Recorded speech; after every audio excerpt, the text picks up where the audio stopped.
Life process chapter में सबसे पहले इंट्रोडक्शन में दिया गया है कि what are the criteria on which the living organism is called living and the other substances are called as non-living. There are three criteria. Okay, the first criteria is growth, second is sensitivity and third is movement. ये तीन criteria होता है जिसकी वजह से हम बोल सकते हैं whether the substance or the organism is living or non-living. तो सबसे पहले क्राइटेरिया पे हम बात करेंगे. सबसे पहला क्राइटेरिया हमने देखा है दैट इज ग्रोथ. ग्रोथ जो होती है ओके जो लिविंग ऑर्गेनिज्म है इनकी ग्रोथ इंटरनल होती है. ओके फॉर एग्जांपल इफ पहला क्राइटेरिया बात करते हैं ग्रोथ. ग्रोथ में क्या होता है इफ द ऑर्गेनिज्म की जो ग्रोथ होती है कोई भी लिविंग ऑर्गेनिज्म की ग्रोथ होती है वो अंदर से होती है. अंदर से बाहर की तरफ इसकी साइज बढ़ेगी लेकिन कहां से अंदर से बढ़ेगी राइट. लेकिन अगर हम नॉन लिविंग लेते हैं तो इसकी साइज भी बढ़ती है इसकी भी ग्रोथ होती है लेकिन इसकी जो ग्रोथ होती है वो कैसे होती है हमेशा एक्सटर्नल ग्रोथ. ओके इसका एक एग्जांपल अगर हम मान लेते मिट्टी लेते हैं है ना. एक मिट्टी का थोड़ा सा कंकर ले लिया एक छोटा सा पार्टिकल ले लिया मिट्टी का.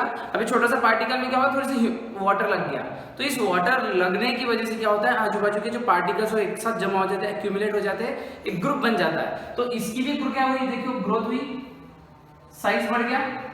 ओके तो अब इसको हम क्या बोलेंगे नॉन लिविंग. क्यों बोलेंगे क्योंकि इसकी जो ग्रोथ होती है वो एक्सटर्नल ग्रोथ होती है जबकि लिविंग ऑर्गेनिज्म की जो ग्रोथ होती है वो कैसे होती है इंटरनल ग्रोथ. ओके तो ग्रोथ जो होती है हमेशा इंटरनल और इसकी जो होती है वो होती है external. Sure. Okay next second is movement. Movement जो होगी लिविंग ऑर्गेनिज्म की जो मूवमेंट होगी हमेशा without any external force. Okay अब दो टर्म हमको समझनी है. सबसे पहला है लोकोमोशन और दूसरा है मूवमेंट. अब देखो अगर मैं खड़ा हूं और मैं यहां चला गया तो इसको क्या बोलेंगे लोकोमोशन. मतलब मैंने अपनी प्लेस को क्या कर दिया चेंज किया. ओके और अब मैं यहीं पे खड़ा हूं और मैंने हाथ मूव कर दिए हेड मूव किया तो इसको क्या बोलेंगे मूवमेंट. ओके तो जो मूवमेंट होती है इसके लिए हमेशा इंटरनल फोर्स ही रिस्पॉन्सिबल होता है. इसको कोई एक्सटर्नल फोर्स नहीं चाहिए. किसमें लिविंग में no external forces applied for living organism for the movement. Okay लेकिन वहीं पे नॉन लिविंग में क्या करना पड़ेगा हमको फोर्स अप्लाई करना होगा. मान लेते पेन है अब ये पेन मूव होगा क्या नहीं. इसको जब तक एक्सटर्नल फोर्स अप्लाई नहीं होगा मतलब मैं इसको धक्का दूंगा जोर से हवा आएगी या और कोई अदर फैक्टर जब तक इसको बाहर की कोई एक्सटर्नल फोर्स नहीं अप्लाई होगा तब तक कि ये मूव नहीं करेगा. ये होता है नॉन लिविंग. ठीक. थर्ड होता है सेंसिटिविटी. सेंसिटिविटी मतलब रिस्पॉन्स टू स्टिमुलाई. स्टिमुलाई मतलब क्या कि कोई भी एक्सटर्नल फैक्टर जैसे टेम्परेचर हो गया प्रेशर हो गया क्या कहेंगे उसको कोल्ड हो गया कोई भी एक्सटर्नल कोई केमिकल हो गया अगर कोई भी एक्सटर्नल फैक्टर अगर लिविंग ऑर्गेनिज्म को अफेक्ट करता है तो लिविंग ऑर्गेनिज्म उसके लिए रिस्पॉन्स देगा. It produces response for the external factor whereas non living जो होते हैं they do not produce any kind of response. एकदम छोटा एग्जांपल अगर हमको कोई पिंच करता है तो हमको पता चलता है और हम उस पर रिस्पॉन्स करते हैं मतलब हमारे सेल उस पर एक्ट करते हैं या तो सिकुड़ेंगे या तो बड़े होंगे. ठीक है वहीं पे नॉन लिविंग ऑर्गेनिज्म अगर मार्कर है और मार्कर को मैं जोर जोर से प्रेशर अप्लाई कर रहा हूँ फोर्स अप्लाई कर रहा हूँ तो ये इसका शेप साइज चेंज होगा नहीं. समझ में आ रहा है. अब शेप और साइज चेंज होने का मतलब क्या है यहाँ पर ऐसा नहीं है कि इसको मैं जोर से तोड़ दूंगा और टूटेगा नहीं. इसका मीन्स है कि ये वापस हमको रिप्लाई नहीं कर रहा है उसका वो रिस्पॉन्स नहीं बता रहा है. समझ में आया. अगर मैं जोर से फोर्स लगा दूंगा तो बेशक टूट जाएगा लेकिन वो उसका रिस्पॉन्स नहीं होगा. वो हमारी फोर्स पे डिपेंड है कि हमने उस पर कितना प्रेशर अप्लाई किया. ओके वहीं पे जो लिविंग ऑर्गेनिज्म है वो उसके साथ रिस्पॉन्स दिखाता है. एक एग्जांपल लेते हैं अगर कोई एक मक्खी बैठी है ना उसके आसपास एकदम धीरे से अगर आप हाथ भी लेकर जा रहे हो तो वो एकदम से उसको पता चलता है राइट. अगर अमीबा है सिंपल अमीबा लेते हैं हम लोग. अमीबा के आजू बाजू में अगर सॉल्ट आ जाए आजू बाजू में तो सॉल्ट को हम क्या बोलेंगे केमिकल. तो अमीबा क्या करता है उसके हिसाब से अपना साइज जो है या शेप जो है वो चेंज करता है. क्लियर. क्यों करता है, तो वो उसका डिफेंस मैकेनिज्म और कुछ भी हो सकता है, तो हम उसको हम डिटेल में आगे अगले हायर क्लासेस में देखेंगे। लेकिन आप समझ रहे हैं, तो जो भी सेंसिटिविटी मतलब टच, जो भी रिस्पॉन्स है, इसका जो सेंसिटिविटी का मतलब क्या है, रिस्पॉन्स देना, फिर से रिस्पॉन्स देना to the external factor, okay, whereas non living organism do not produce any kind of response. अब हमारा नेक्स्ट टॉपिक है लाइफ प्रोसेस। लाइफ प्रोसेस का मतलब क्या, the processes needed for the continuity of the life. Life का existence बनाए रखने के लिए कुछ प्रोसेसेस अंदर ही अंदर चलती रहती है, that is called as life processes. अब लाइफ प्रोसेसेस कौन सी है, okay, so there are various kind of life processes. Some examples are nutrition, respiration, reproduction, excretion, transportation. These all are the life process. अब अगर हम इस life process पे बात करें, तो लाइफ प्रोसेस जो है, अगर किसी भी लाइफ प्रोसेस में अगर कहीं पर भी थोड़ी गड़बड़ी हो जाए, कहीं प्रॉब्लम आ जाए, तो पूरा बॉडी जो है उसका कंफर्ट जो है वो निकल जाता है, जो बॉडी का जो कंफर्ट है वो खराब हो जाता है, ठीक है। तो अभी कुछ समझते हैं, एग्जांपल से, जैसे कि हमारे सारे लाइफ प्रोसेस का हम कुछ यूज देखते हैं। तो सबसे पहले अगर न्यूट्रिशन देखो, हर प्रोसेस में ना TION लगा है, मतलब प्रोसेस, समझना है क्या लगा लास्ट में, TION मींस प्रोसेस। जैसे कि न्यूट्रिशन, न्यूट्री मतलब the process of taking nutrient, okay, ये किसका काम है, डाइजेस्टिव सिस्टम का।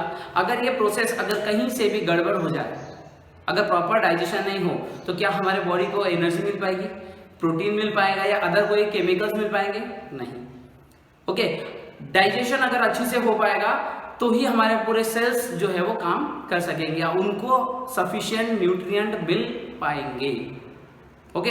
एक और एग्जांपल देखते हैं, रेस्पिरेशन। रेस्पिरेशन से क्या होता है, हम लोग ऑक्सीजन लेते हैं और जो हमारा वेस्ट प्रोडक्ट है दैट इज कार्बन डाइऑक्साइड, वो हम एक्सहेल करते हैं, ओके, दैट इज रेस्पिरेशन। और ऑक्सीजन और जो हमने ग्लूकोज लिया है उसी से हमको क्या मिलता है, एनर्जी बनाने का मॉलिक्यूल मिलता है, एनर्जी मिलता है, दैट इज ATP। जो ग्लूकोज हम खाते हैं और जो ऑक्सीजन हम लेते हैं, उन दोनों के ही रिएक्शन से हमको क्या मिलता है, ATP। हम आगे चैप्टर में देखेंगे। नेक्स्ट, अगर क्या ऑक्सीजन नहीं लेंगे या ऑक्सीजन नहीं ले पाए, तो क्या हम सही से एग्जिस्ट कर पाएंगे या सस्टेन कर पाएंगे हमारी लाइफ, नहीं। थर्ड है ट्रांसपोर्टेशन। मान लेते हैं हमारा डाइजेशन अच्छा हो गया, डाइजेशन अच्छा होने के बाद अगर वो सर्क्यूलेट नहीं हुआ पूरे बॉडी में, दैट इज कॉल्ड ट्रांसपोर्टेशन, तो क्या हमारी लाइफ सस्टेन कर पाएगी, फिर मैं कहूँगा नहीं। क्यों नहीं हो पाएगा, क्योंकि अगर मान लेते हैं मैंने खा लिया, बहुत अच्छा न्यूट्रिशन ले लिया, बहुत अच्छा फूड ले लिया, लेकिन मैंने जो फूड लिया उसमें का एक मॉलिक्यूल की मैं बात करूंगा, विटामिन ए ले लिया। अगर विटामिन ए लेने के बाद वो आंखों तक जाता है, आई साइट अच्छा करता है, तो ये विटामिन ए आंखों तक पहुंचता कैसे है, थ्रू ब्लड सर्कुलेशन, राइट। अभी जाता है स्टमक से जाता है इंटेस्टाइन से ब्लड के थ्रू कहां पे आता है, आंखों में आता है। अगर ये सर्कुलेशन प्रॉपर नहीं रहा तो भी हमारे पूरे बॉडी को न्यूट्रिएंट नहीं मिल पाएगा, ओके। नाउ अगर फिर भी मान लेते हैं कि ये अच्छा है और एक्सक्रीशन खराब है, एक्सक्रीशन का मतलब क्या होता है कि रिमूवल ऑफ वेस्ट मॉलिक्यूल। अगर ये वेस्ट मॉलिक्यूल रिमूव नहीं हो पाए, तो अगर ये वेस्ट मॉलिक्यूल रिमूव नहीं हो पाए तो जितने भी वेस्ट प्रोडक्ट है वो हमारे बॉडी में एक्यूमुलेट होंगे and again they will cause certain diseases to our body. इसीलिए लाइफ प्रोसेसेस बहुत एसेंशियल होते हैं, इसलिए इसको कहते हैं the life process are the basic process of living organism which are necessary for sustaining our life. अब हम देखेंगे न्यूट्रिशन। न्यूट्रिशन मतलब क्या होता है, शन means process of taking nutrients, right. Nutrition मतलब the process of taking nutrients. Nutrients कितने टाइप के, पहले तो हम इसको देख लेंगे न्यूट्रिएंट मतलब क्या। तो न्यूट्रिएंट कितने केस में क्लासिफाई करते हैं, तो सबसे पहले कार्बोहाइड्रेट्स, फैट्स, प्रोटीन्स, विटामिन्स और मिनरल्स, राइट। ये 5 कैटेगरी में सारे न्यूट्रिएंट हम क्लासिफाई कर लेते हैं। तो कार्बोहाइड्रेट सबसे इंपॉर्टेंट होता है, क्यों इंपॉर्टेंट होता है, सबसे पहले इसके एग्जांपल देखते हैं। कार्बोहाइड्रेट में एग्जांपल है ग्लूकोज, फ्रुक्टोज, स्टार्च एक्सेट्रा, कई सारे एग्जांपल। ये सब काय के एग्जांपल है कार्बोहाइड्रेट के। अब कार्बोहाइड्रेट क्यों जरूरी होता है बॉडी के लिए, फॉर प्रोवाइडिंग एनर्जी। मतलब हमारा बॉडी एटीपी बना सकता है, तो काय की वजह से, due to carbohydrate only. Okay, तो उसके कई सारे एग्जांपल है, ग्लूकोज, फ्रुक्टोज, स्टार्च एक्सेट्रा। मतलब अगर मान लेते हैं हमको थोड़े से चक्कर आ गए या हमको कमजोरी है, तो हम क्या लेते हैं, ग्लूकॉन डी, राइट, या ओआरएस। तो इसमें होता क्या है, मेजरली ग्लूकोज होता है, जिसकी वजह से हमको इंस्टेंट एनर्जी मिल जाती है। सिंपल कार्बोहाइड्रेट होता है जिससे हमको इंस्टेंट एटीपी फॉर्मेशन हो जाता है और हमको एनर्जी बैलेंस हो जाता है। ठीक है, तो carbohydrate are essential for providing energy. Fats जो होता है वो स्टोरेज फॉर्म है, स्टोरेज फॉर्म ऑफ एनर्जी। अगर हमारा पूरा कार्बोहाइड्रेट खत्म हो जाता है या कार्बोहाइड्रेट उस टेम्पररी फॉर्म का खत्म हो जाता है, तो फैट्स यूज होते हैं for providing again energy. Otherwise हमने देखा है fats are stored in adipose tissue for insulation of temperature and etcetera. उसका हमने 9th में उसके कई सारे फंक्शंस देखे, एडिपोज टिश्यू के वहां पे स्टोर्ड रहते हैं फैट्स। फिर उसके बाद में होता है, तो ये भी एटीपी बनाने में मदद करता है। जब कार्बोहाइड्रेट खत्म होते हैं तो फिर बाद में फैट्स यूटिलाइज होता है। फिर उसके बाद में प्रोटीन्स, प्रोटीन्स का मेजर काम होता है बॉडी बिल्डिंग, मतलब मसल्स की ग्रोथ के लिए काम, मसल्स की ग्रोथ के लिए लगता है। अब मसल्स हो गए, टिश्यूज हो गए, जो हमने 9th स्टैंडर्ड में पढ़े हैं, मसल्स और टिश्यूज कई सारे पढ़े हैं, तो वो टिश्यूज जो है उनकी ग्रोथ के लिए। ओके, आपने कई बार देखा होगा तो जिम में जाते हैं, तो जिम में जाने के बाद उनकी जो मसल्स है वो उनकी ग्रोथ होती है। मसल्स की ग्रोथ के लिए, मतलब मसल्स की प्रॉपर स्ट्रेंथ के लिए, मसल की प्रॉपर ग्रोथ के लिए क्या चाहिए होता है, प्रोटीन्स। वो लोग क्या लेते हैं जनरली, प्रोटीन्स। ऐसा नहीं कि सिर्फ मसल्स मतलब बॉडी बनाना है तो ही हमको प्रोटीन चाहिए। इसका ये मतलब है कि अगर हमको नॉर्मली ग्रोथ भी करनी है, मतलब हम जब छोटे थे तो सब मान लेते हैं छोटे से हम बड़े हुए, तो बड़े होते होते हमारे मसल्स की ग्रोथ हुई, राइट, रोज हमारे नए टिश्यूज बनते हैं, नई मसल्स बनती है, तो रिपेयरिंग के लिए, वो ग्रोथ के लिए प्रॉपर प्रोटीन चाहिए होता है। ओके, तो ये प्रॉपर प्रोटीन जो है ये काय के लिए काम में आता है, बॉडी बिल्डिंग के काम में आता है। विटामिन्स और मिनरल्स है ना, विटामिन्स के कई सारे एग्जांपल है, जैसे विटामिन ए हो गया, बी हो गया, की हो गया, vitamin B complex, B1, B2, B3, कई सारे एग्जांपल है विटामिन्स के। Minerals, calcium, magnesium, iron, XYZ, another कई सारे और इसके भी एग्जांपल है जो हमारे बॉडी के फंक्शनिंग के लिए काम में आता है। प्रॉपर बॉडी फंक्शनिंग के लिए हेल्पफुल कौन है, vitamins and minerals.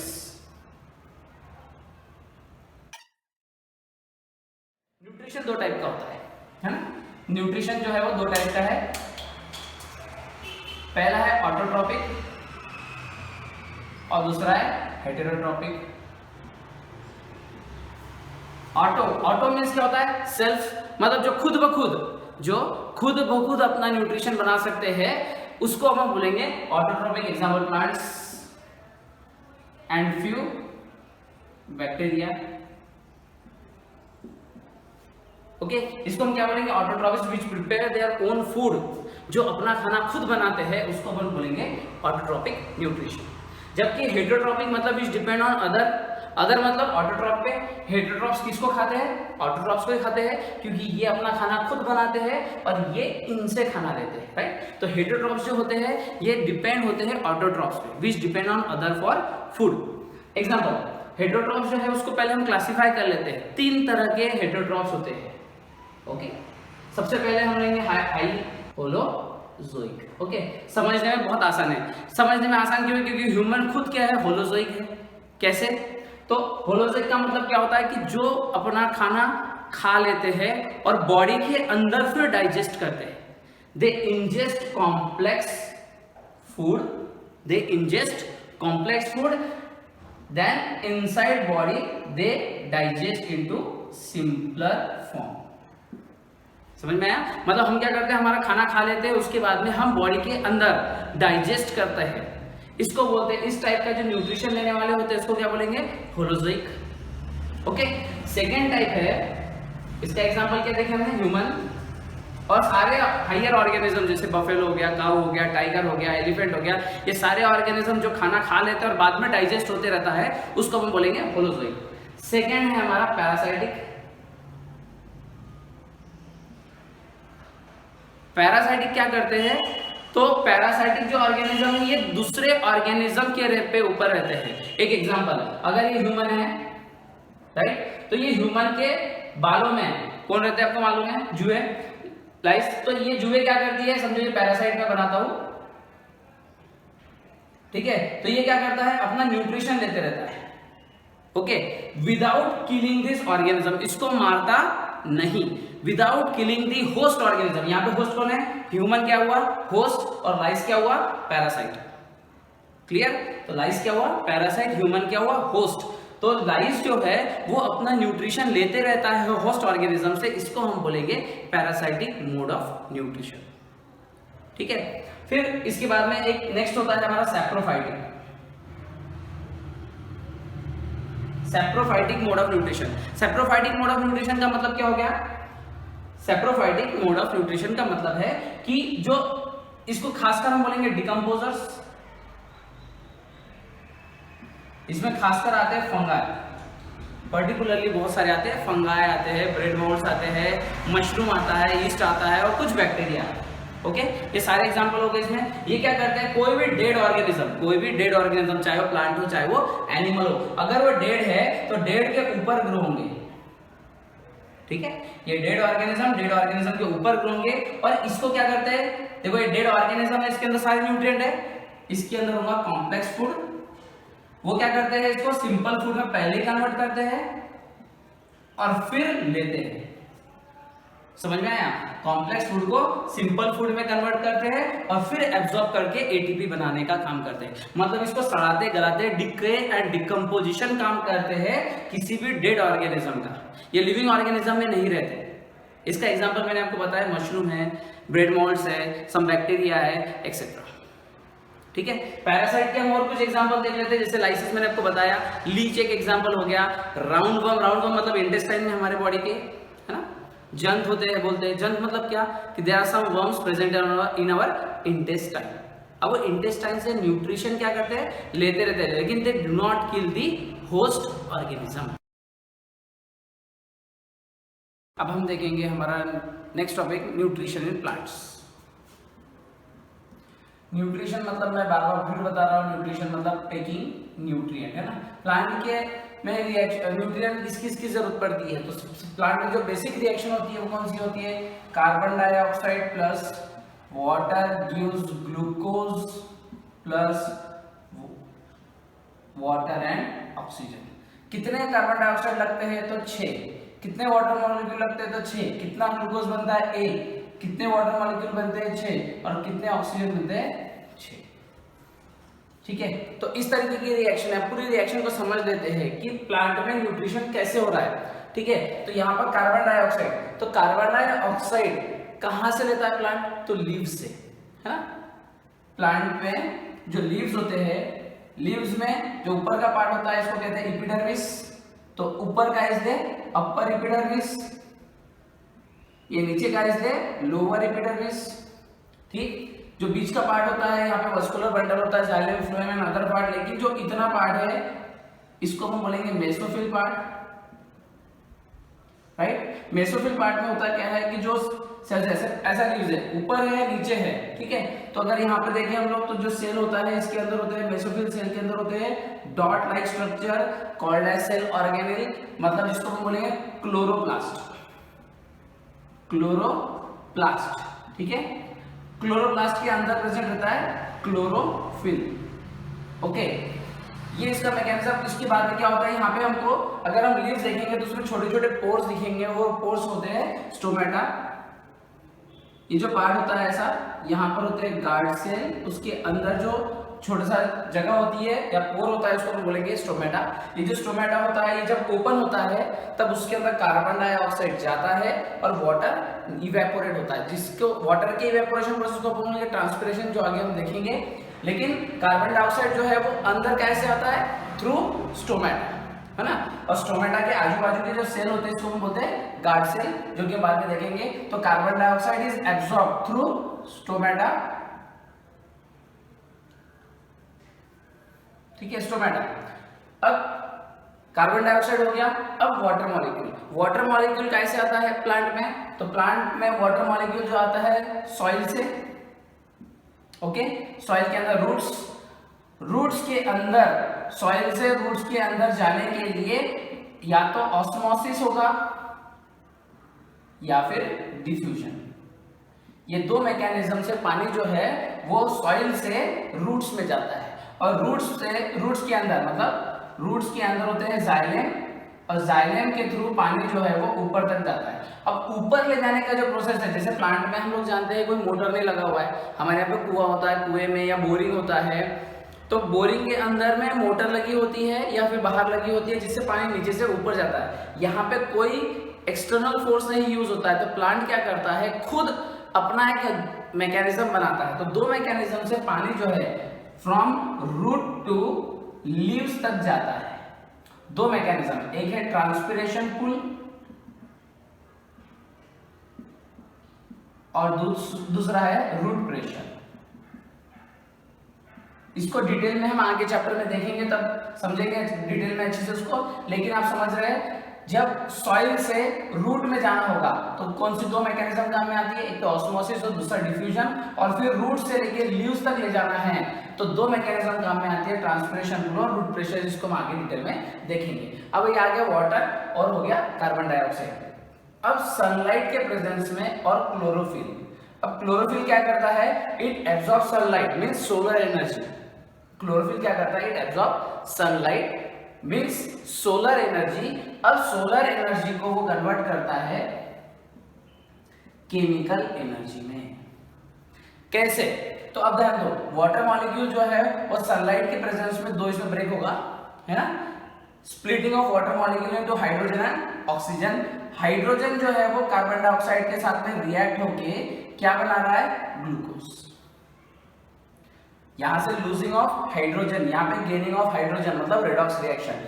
Carbon dioxide क्या हो रहा है, रिड्यूस्ड बाय गेनिंग हाइड्रोजन, जो हमने chemical equation and reaction chapter में पढ़ा है। तो हाइड्रोजन यहाँ पर आ रहा है, मतलब क्या हो रहा है, रिडक्शन, और रिडक्शन होने की वजह से carbon dioxide is get reduced to form glucose molecule, बराबर है। और जो ये ऑक्सीजन है, ये ऑक्सीजन यहाँ पर। तो अब इसका मतलब क्या है कि जो ऑक्सीजन निकल रहा है वो काय का ऑक्सीजन है, वाटर मॉलिक्यूल का ऑक्सीजन है। ओके, फिर यहाँ पर क्या मिल रहा है हमको, ग्लूकोज, ग्लूकोज, वाटर। और वाटर जो है वो क्या होगा, स्टोमेटा जैसे ही ओपन होगा कार्बन डाइऑक्साइड अंदर आता है और वाटर क्या हो रहा है, इवेपोरेट, मतलब ट्रांसपिरेशन।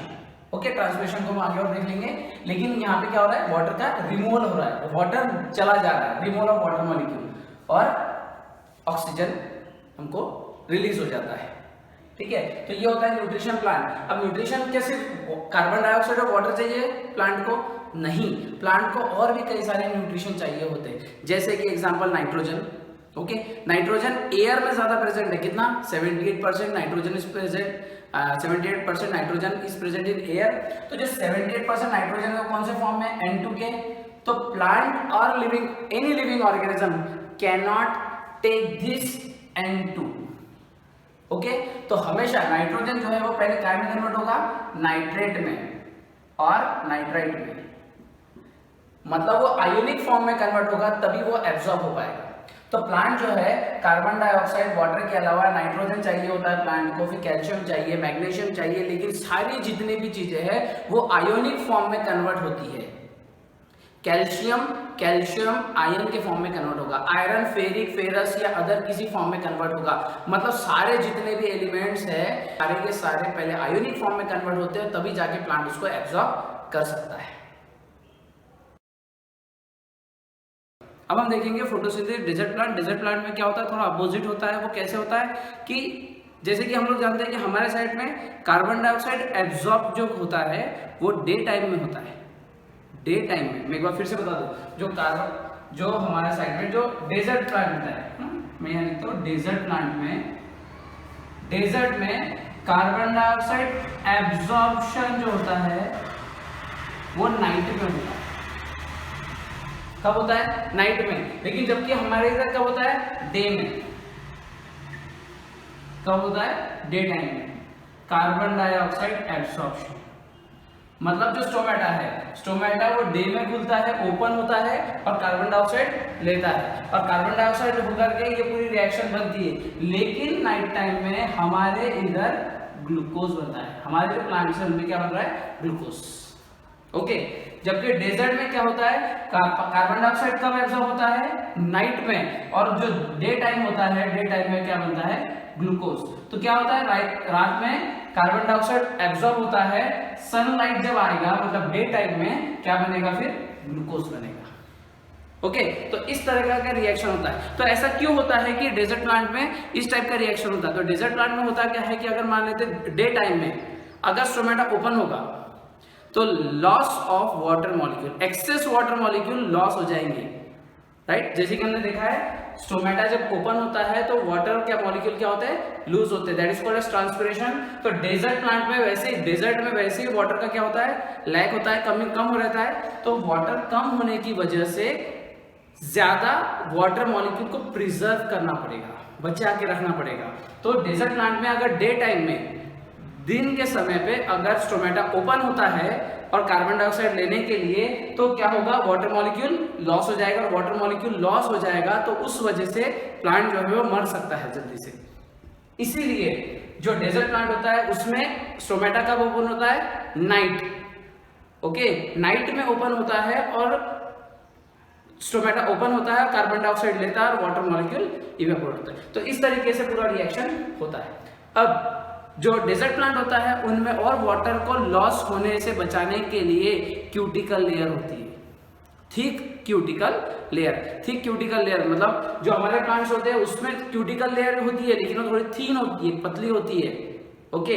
लेकिन यहाँ पे पानी कम होने की वजह से वहां की जो थिक क्यूटिकल लेयर है, जैसे कि बता दूं लीफ के ऊपर में वैक्स की कोटिंग होती है जिसको हम बोलेंगे क्यूटिकल, जो अपन 9th स्टैंडर्ड में ऑलरेडी पढ़ चुके हैं। तो ये जो क्यूटिकल लेयर होती है डेजर्ट प्लांट में थिक होती है और हमारे साइड के जो प्लांट होते हैं, जो अदर एरिया होता है वहां पर थीन होती है, ओके। तो इस तरीके से यहाँ पर हो गया हमारा न्यूट्रिशन इन प्लांट्स, ओके। अब क्या करना है हमको कि न्यूट्रिशन के अलावा हमको ये चेक करना है कि सही में फोटोसिंथेसिस के लिए कौन सी चीज जरूरी है।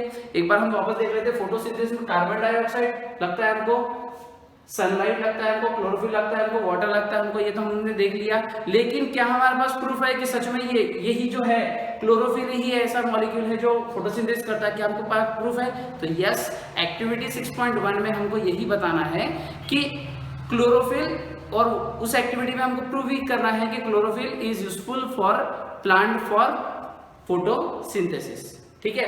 तो अब इस एक्टिविटी में करना क्या है वो देख लेते हैं। एक्टिविटी 6.1 में दिया गया है कि सबसे पहले आप क्रॉटन प्लांट लीजिए।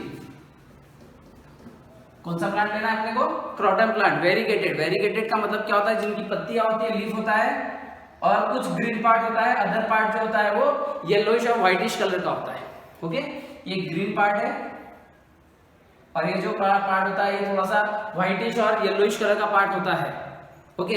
अब क्या करना होता है, सबसे पहले अब हमको क्या करना है, पॉटेड प्लांट लेना है, कोई भी मतलब गमला लेना है, उसको क्या करना है 3 दिन 3 डेज हमको क्या करना है, अंधेरे रूम में रख देना है, ओके। अब 3 दिन में होगा क्या, तो जितना उसके अंदर, देखो प्लांट क्या करता है, ये प्लांट क्या कर रहा है, फोटोसिंथेसिस। फोटोसिंथेसिस में बन रहा क्या है, ग्लूकोज। प्लांट में कौन से फॉर्म में स्टोर होता है, this glucose bond with another glucose, bond with another glucose, bond with another glucose, एक लॉन्ग चेन बनती है और ये कंप्लीट क्या बन जाता है फिर, starch, storage form of glucose. क्या बन रहा है, स्टार्च बन रहा है, क्लियर। अब क्या करेंगे, इसको 3 दिन के लिए हम लोग डार्क रूम में रख देंगे, तो जिससे क्या होगा, इसका पूरा स्टार्च मॉलिक्यूल क्या हो जाएगा, यूज्ड अप हो जाएगा, ओके। अब यूज अप होने के बाद क्या करना है, हमको उस प्लांट को निकाल करके हमको कहाँ रखना है, अभी बाहर सनलाइट में, कितने देर के लिए, 6 आवर्स के लिए। अब जैसे उसके अंदर का पूरा स्टार्च खत्म हो गया, अब हम इसको 6 घंटे के लिए जैसे ही हम इसको सनलाइट में रखेंगे, फिर ये क्या चालू कर देगा, फोटोसिंथेसिस, ओके। अब फोटोसिंथेसिस चालू कर देगा, तो फोटोसिंथेसिस कहाँ होगा, ग्रीन पार्ट में, और दिस नॉन ग्रीन पार्ट में, कहाँ पे होगा, ग्रीन पार्ट में, एब्सोल्युटली। अब यहाँ पर फोटोसिंथेसिस होगा, मतलब क्या बनेगा, ग्लूकोज बनेगा, ओके। तो अब हम आगे क्या करते हैं, फिर से मैं पूरा बता दूं, पॉटेड प्लांट लेना है, 3 दिन डार्क रूम में के अंदर रखना है ताकि उसका पूरा स्टार्च खत्म हो जाए, फिर उसको सनलाइट में लाना है 6 घंटे के लिए। 6 घंटे में लाने के बाद एक पत्ता जो है, एक लीफ जो है, उसको तोड़ना है। तोड़ने के बाद उसके में मार्किंग करना है, कौन सा ग्रीन पार्ट है और कौन सा नॉन ग्रीन पार्ट है, हमको उसकी मार्किंग कर लेनी है। और जैसे हम उसकी मार्किंग कर लेते हैं, पत्ता तोड़ चुके हैं, उसको क्या करना है, बॉइलिंग वाटर में डालना है। Why we keep this leaf in boiling water, right. तो उसके लिए रीजन है, उसका आंसर है कि लीफ के ऊपर जो वैक्स की कोटिंग होती है, लीफ के ऊपर किसी कोटिंग है, वैक्सी कोटिंग है। That waxy coating is called as cuticle layer. उस क्यूटिकल लेयर को निकालने के लिए हमको पहले क्या करना पड़ेगा, बॉइलिंग वाटर में उसको डिप करना होगा, ठीक है।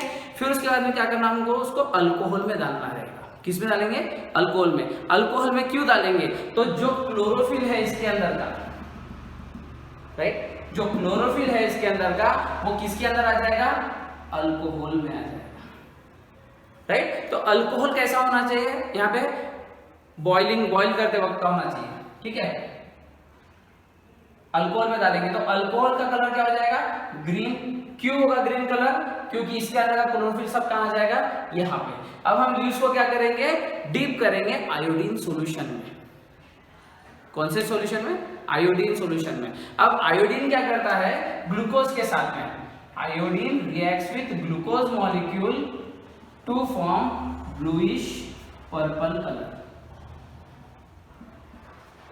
ओके, तो आपको ब्लूइश पर्पल कलर कहां मिलेगा, यहां पर। क्यों मिला, क्योंकि ये ग्रीन पार्ट है, ग्रीन पार्ट में क्या बना, फोटोसिंथेसिस, फोटोसिंथेसिस में क्या बना, ग्लूकोज। वही ग्लूकोज किसके साथ रिएक्ट हुआ, आयोडीन के साथ में, इसलिए हमको कलर क्या मिला, ब्लूइश पर्पल। तो इसका मतलब क्या है कि ग्रीन कलर क्यों है, क्योंकि इसके अंदर क्या है, क्लोरोफिल। ग्रीन कलर पार्ट में क्या है, क्लोरोफिल, और क्लोरोफिल ही क्या कर रहा है, फोटोसिंथेसिस कर रहा है, राइट। अब ये यहाँ पर ग्रीन कलर नहीं है, इसका मतलब वहां पे क्लोरोफिल नहीं है, इसलिए यहाँ पर आयोडीन के साथ में क्या आएगा, नो कलर। ओके, मतलब क्या है कि क्लोरोफिल रहा तो ही फोटोसिंथेसिस हो सकता है, हेंस प्रूव्ड होता है एक्टिविटी 6.1 में। स्टोमेटा जो होता है लीव्स के ऊपर होता है, और ये जो स्टोमेटा है, ये स्टोमेटा गार्ड सेल के बीच की जो जगह होती है, जो दो है क्या है, गार्ड सेल है ना, गार्ड सेल के बीच की जो जगह होती है that is called as stomatal pore. Hence it is called as tiny pore present between the guard cell, ठीक है। अब गार्ड सेल देख लेते हैं, गार्ड सेल जो होते हैं इसको गार्ड करते हैं, मतलब स्टोमेटा बंद होगा और खुलेगा, ये कार पे डिपेंड करता है गार्ड सेल के ऊपर। तो गार्ड सेल के अंदर होते हैं क्लोरोप्लास्ट, गार्ड सेल के ऊपर क्या होता है, क्लोरोप्लास्ट, और क्लोरोप्लास्ट के अंदर प्रेजेंट रहता है क्लोरोप्लास्ट, क्लोरोप्लास्ट के अंदर होता है क्लोरोफिल, बराबर है, जहां पे फोटोसिंथेसिस होता है। तो अब होता क्या है, जनरली गार्ड सेल जो है वो ओपन और क्लोज होता है, काय के बेसिस पे, on the basis of water level. मतलब जितना ज्यादा वाटर कंटेंट रहेगा, अगर वाटर कंटेंट रहेगा है ना, उसमें वाटर है तो क्या हो जाएगा, फूल जाएगा, और फूलने की वजह से क्या होगा, जो स्टोमेटा है वो ओपन होगा। समझ में आया, अगर पानी कंटेंट ज्यादा रहेगा गार्ड सेल में तो स्टोमेटा क्या होगा, ओपन, और जब पानी कंटेंट मतलब वाटर जो है वो कम हो जाएगा, गार्ड सेल में से वाटर जो है वो क्या हो जाएगा, कम हो जाएगा। कम कैसे होगा, तो वो जो है गार्ड सेल में का वाटर कहाँ जाएगा, स्टोमेटल पोर में, और वहां से क्या हो जाएगा, इवेपोरेट, मतलब ट्रांसपिरेशन होगा। और जब ट्रांसपिरेशन होगा तो गार्ड सेल में का पानी चला गया तो स्टोमेटा क्या हो जाता है, क्लोज। क्लियर, मतलब increase in water content in guard cell causes opening of stomata, decrease in water content in guard cell closes the stomata. Okay, अब ये हो गया स्टोमेटा का opening closing depend on the water content. सिर्फ water नहीं है ना, ऐसे कई सारे फैक्टर है जिससे ओपन और क्लोज होता है स्टोमेटा, लेकिन उसमें से एक फैक्टर हमको दिया गया है that is water content, water level. अब हम देखेंगे कि इसका फंक्शन क्या है स्टोमेटा का। स्टोमेटा का क्या फंक्शन होता है कि पहला फंक्शन है exchange of gases, exchange of gases मतलब कार्बन डाइऑक्साइड अंदर आना और ऑक्सीजन बाहर जाना। ये जो होता है एक्सचेंज ऑफ गैसेस कौन से मैकेनिज्म से होता है, तो डिफ्यूजन। ओके, फिर उसके बाद में सेकेंड फंक्शन है ट्रांसपिरेशन। ट्रांसपिरेशन जो एक्सेस वाटर है उसको इवॉल्व करना, मतलब वापस से रिलीज कर देना एयर में, that process called as transpiration. तो ट्रांसपिरेशन जो होता है ये कैसे होता है, फिर स्टोमेटा से होता है ना। स्टोमेटा कहाँ प्रेजेंट रहता है, लीव्स पे, आइदर ऑन बोथ साइड, दोनों साइड में हो सकता है, या कोई भी एक साइड में भी प्रेजेंट हो सकता है। ये अलग अलग प्लांट्स में, जैसे कुछ प्लांट है जिसकी सिर्फ ऊपर के साइड में होगा, कुछ प्लांट है जहां पे सिर्फ नीचे के साइड में होगा, कुछ प्लांट है जहां पे दोनों साइड में स्टोमेटा प्रेजेंट रह सकता है। अब देखेंगे हम एक्टिविटी 6.2। एक्टिविटी 6.2 में हमको क्या बताना है, जैसे फोटोसिंथेसिस में कार्बन डाइऑक्साइड, वाटर, क्लोरोफिल। तो हमने क्लोरोफिल को पहले देख लिया है 6.1 में कि क्लोरोफिल एसेंशियल फॉर फोटोसिंथेसिस। तो क्या कार्बन डाइऑक्साइड भी एसेंशियल है या नहीं है, चेक करने के लिए क्या करते हैं, सबसे पहले पॉटेड प्लांट लेते हैं, 2 पॉटेड प्लांट लेंगे। अब 2 पॉटेड प्लांट लेने के बाद क्या करते हैं, सबसे पहले तो ये 2 पॉटेड प्लांट लेने के बाद, ठीक है, 2 पॉटेड प्लांट ले लिया, 2 पॉटेड प्लांट लेने के बाद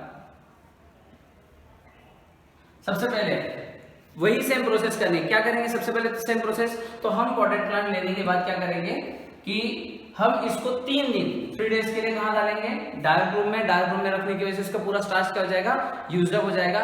फिर लाने के बाद क्या करेंगे, हम सबसे पहले इसको बेल जार से कवर करेंगे। और एक प्लांट में, किसी भी एक प्लांट में हम क्या डालेंगे, एक डिश लेंगे, उसके अंदर क्या डालेंगे, पोटेशियम हाइड्रोक्साइड, और इसको सील टाइट करेंगे।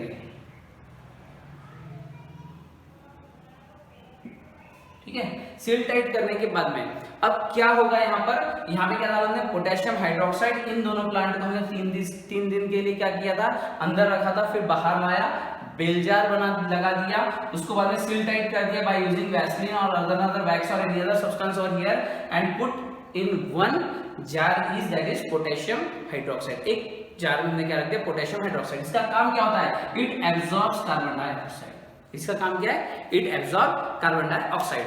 अब क्या होगा कि ये जो प्लांट है, ये प्लांट है हमने 6 घंटे के लिए सनलाइट में रख दिया। अब 6 घंटे के लिए सनलाइट में रख दिया, तो किसमें फोटोसिंथेसिस हुआ और किसमें नहीं हुआ, चेक करते हैं। तो कैसे चेक करेंगे, फिर हम एक पत्ता निकालेंगे, एक लीफ निकाला, इसका निकाला, इसका भी एक लीफ निकाला, बॉइलिंग वाटर में रखा ताकि क्यूटिकल लेयर निकल गई, फिर अल्कोहल में डिप किया ताकि क्लोरोफिल निकल गया, और दोनों को आयोडीन के साथ में चेक किया कि स्टार्च बनाया नहीं बना। ओके, तो किसमें स्टार्च मिलेगा, बेशक इसमें हमको स्टार्च मिलेगा। क्यों मिलेगा, अब देखो क्यों मिलेगा, क्योंकि यहां पर कार्बन डाइऑक्साइड कहां गया, पूरा का पूरा एब्जॉर्ब हो गया। तो यहां पर कार्बन डाइऑक्साइड मिला नहीं, जब कार्बन डाइऑक्साइड नहीं मिला तो फोटोसिंथेसिस हुआ नहीं। यहां पर क्या हुआ, कार्बन डाइऑक्साइड मिला प्लांट को, वाटर पॉट में था तो वाटर भी मिला ही, और सनलाइट भी आया था, राइट, क्लोरोफिल इसमें प्रेजेंट था। तो यहाँ पर क्या हुआ, पूरा फोटोसिंथेसिस रिएक्शन हुआ, फोटोसिंथेसिस के अंदर ग्लूकोज बना, ग्लूकोज से स्टार्च बना, और हमने उसका किसके साथ चेक किया, आयोडीन के साथ में उसका रिएक्शन किया। तो फिर से हमको इसके लीव्स क्या मिले, ब्लूइश पर्पल कलर का हमको इसका रिएक्शन मिला। लेकिन यहाँ पर क्यों नहीं हुआ, क्योंकि पूरा कार्बन डाइऑक्साइड किसने एब्जॉर्ब कर लिया था, पोटेशियम हाइड्रोक्साइड ने पूरा कार्बन डाइऑक्साइड एब्जॉर्ब कर लिया, जिस वजह से यहाँ पर फोटोसिंथेसिस रिएक्शन हुआ नहीं। तो इससे हमको क्या प्रूफ मिलता है, या हम इससे क्या कंफर्म कर सकते हैं कि carbon dioxide is essential for plant.